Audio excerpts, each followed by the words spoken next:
जय हिंद दोस्तों।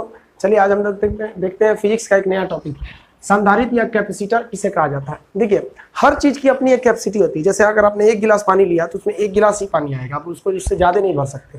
उसी तरह से हर वायर यानी जिसमें करंट जाता है या जिस जो भी इलेक्ट्रॉनिक या इलेक्ट्रिक डिवाइस है उसमें अपनी एक कैपेसिटी होती है। इससे ज्यादा वो चार्ज यानी आवेश को नहीं रख सकता है। तो आवेश की क्षमता को बढ़ाने के लिए हम लोग उसमें संधारित्र या कैपेसिटर लगा देते हैं। ये क्या करता है, चार्ज यानी आवेश को स्टोर करके रख लेता है अपने पास। अब ये संधारित्र का सिंबल कैसे होता है, संधारित्र का सिंबल इस तरह से होता है। हालांकि ओरिजिनल संधारित्र आप यहाँ पे इमेज में देख सकते हैं किस तरह का होता है। आप इसे ट्रांजिस्टर या रेडियो इत्यादि में आप देखे होंगे। संधारित्र की क्षमता जो होती है वो C बराबर होता है Q/V।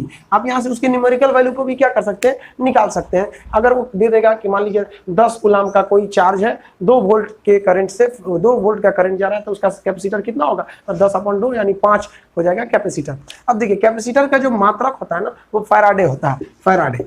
लेकिन फैराडे इतना बड़ा मात्रक होता है कि जो हमारे जनरल यूज में नहीं आता है, इसलिए जनरली हम लोग कैपेसिटर को माइक्रो फैराडे में ही हम लोग नापते हैं। तो न्यूमेरिकल वैल्यू यहाँ से देगा तो आप निकाल सकते हैं। अब इसका सर्किट डायग्राम भी कभी कभी दे देता है। चलिए हम सर्किट समझते हैं। देखिए एक होता है श्रेणी यानी सीरीज में लगे हुए संधारित्र, यानी अगर दोनों सारे सीरीज एक लाइन से लगे यानी एक का लास्ट छोर पहले के फर्स्ट छोर से मिला हुआ तो उसे हम क्या कहते हैं। देखिए श्रेणी क्रम या सीरीज किसे कहते हैं, जब एक लाइन से जुड़े रहते हैं तो उसे हम कहते हैं सीरीज। इसमें निकालने का तरीका क्या होता है, मान लीजिए ये भी 4 माइक्रो फैराडे है और ये 4 माइक्रो फैराडे है। इसको जोड़ने का तरीका होता है 1/C = 1/C1 + 1/C। यहाँ पे क्या करते हैं, जोड़ने के बाद देखिए ये जो वैल्यू निकालेंगे ये 1/C की वैल्यू आएगी, इसलिए टोटल आंसर के बाद हम इसको उल्टा कर देते हैं। चलिए हम लोग देखते हैं कैसे निकलेगा। 1/4 + 1/4 एलसीएम हो जाएगा 4।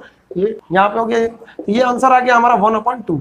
अब ये 1/2 1/C की वैल्यू, इसलिए लास्ट में फिर इसको एक बार उल्टा कर देते हैं। तो ये 2 माइक्रो फैराडे आ गया हम लोग का आंसर। तो आप यहाँ देख सकते हैं 2 माइक्रो फैराडे आंसर आ गया। ये सीरीज में। चलिए देखते हैं हम लोग पैरेलल या समानांतर क्या होता है। जब ऊपर नीचे जुड़े रहते हैं तो इन्हें हम पैरेलल के नाम से जानते हैं। इसमें हम लोग सीधे जोड़ देते हैं, जैसे मैथ में नॉर्मल चीजों को जोड़ते हैं। C = C1 + C2 dash. जैसे यहाँ आप देखिए यहाँ कैपेसिटर कितना आएगा, C1 की जगह मान लीजिए 3 है, C2 की जगह 4, यानी टोटल ये कितना फैराडे का आ जाएगा, 7 माइक्रो फैराडे।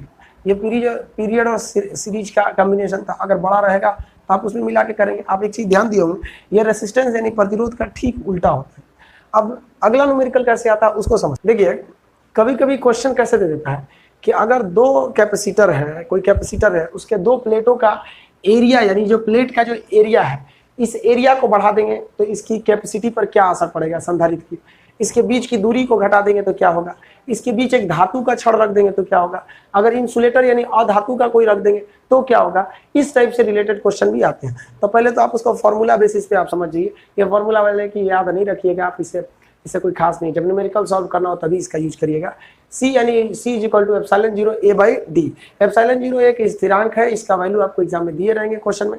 A जो होता है एरिया होता है। अब आप देखिए कैपेसिटर और A में डायरेक्ट रिलेशन, यानी एरिया बढ़ाइएगा तो संधारित्र की क्षमता बढ़ जाएगी, घटाएंगे तो घट जाएगी। बट डिस्टेंस D में कैसा संबंध है, उल्टा है। अगर दूरी को बढ़ाते हैं तो क्षमता क्या हो जाएगी, घट जाएगी। दूरी को घटाते हैं तो क्षमता बढ़ जाएगी। ये फॉर्मूला है। इस फॉर्मूला को मिटा देते हैं। विदाउट फॉर्मूला हम लोग को पढ़ना है क्योंकि फिजिक्स बहुत ज्यादा है, बहुत बड़ा टॉपिक है।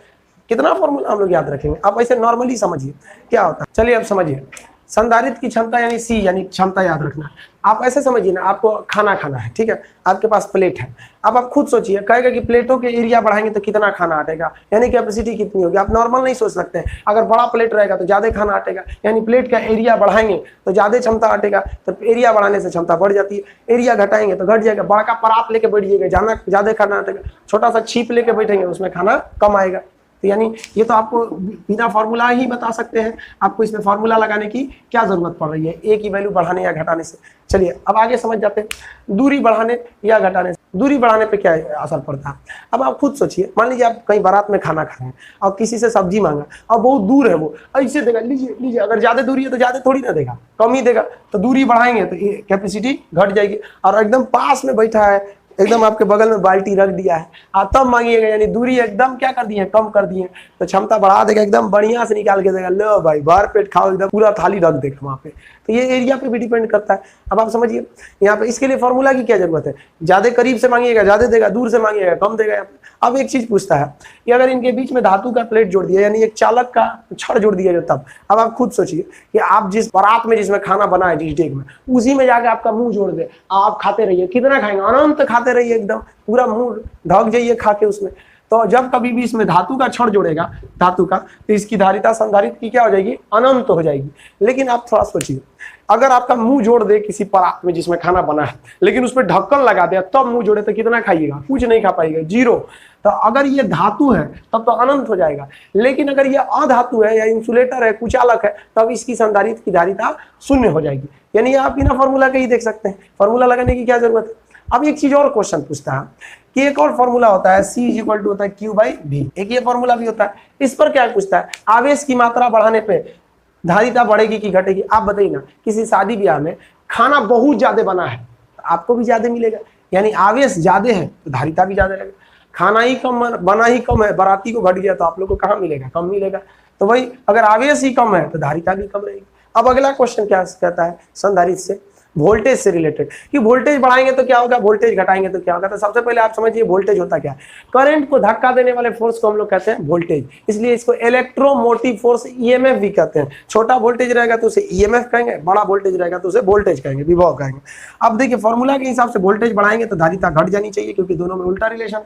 वोल्टेज घटाएंगे तो धारिता बढ़ जानी चाहिए, क्योंकि इन दोनों में उल्टा रिलेशन है। चलिए हम लोग इसको प्रैक्टिकली समझते हैं। आप शादी में कहीं खाना खा रहे हैं, ठीक है, अब आपको अचानक कोई कुछ घट गया, सब्जी घट गया, और कोई आदमी आ रहा है, आराम से आ रहा है, यानी उसका वोल्टेज कम है, स्पीड कम है, एकदम धीमा धीमा आ रहा है। आप उससे कहिएगा भैया सब्जी दीजिए, तो आपको ज्यादा दे देगा।